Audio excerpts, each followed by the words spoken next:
il est finalement l'heure des adieux. Mylène de Mongeau a tiré sa révérence et ses proches sont venus lui dire au revoir, une toute dernière fois, le samedi 10 décembre 2022.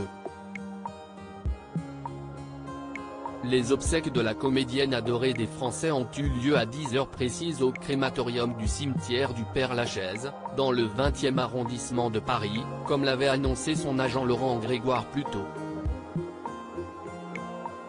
Le sourire aux lèvres, toujours, malgré la souffrance, Mylène de Mongeau avait côtoyé les plus grands en foulant, des années durant, les plateaux de tournage.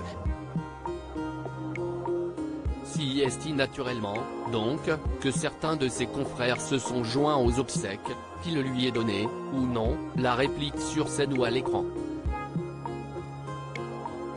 Daniel Angeli, son photographe depuis 20 ans, Dominique Besnéard, Pierre Richard et sa femme Cella Laserde, Zinedine Soualem, Daniel Prévost et sa compagne Françoise se sont donc rendus au cimetière du Père-Lachaise pour assister à la cérémonie. Apparemment de nombreuses personnalités n'ont pas pu avoir accès à la salle de la coupole suivant une liste très restreinte. Établie par on ne sait pas qui.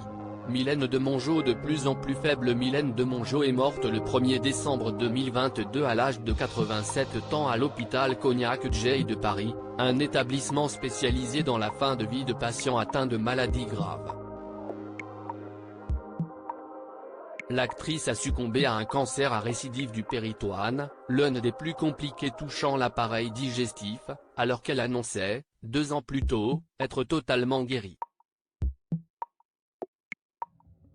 Selon les informations du magazine Ici Paris, elle était, ces dernières semaines, de plus en plus faible et implorait les médecins de faire cesser cette torture. Récemment apparue dans la comédie Maison de retraite de Thomas Gilou, avec Gérard Depardieu et Kev Adams, Mylène de Mongeau était particulièrement populaire, notamment pour avoir incarné Laurette Pic face à Claude Brasseur. Elle n'était pourtant pas la femme d'un seul rôle.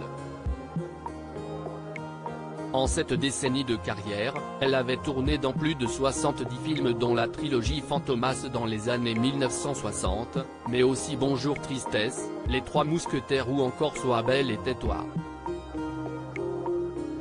Si est un monument du 7e art français qui brille, désormais, tout là-haut avec le reste des étoiles.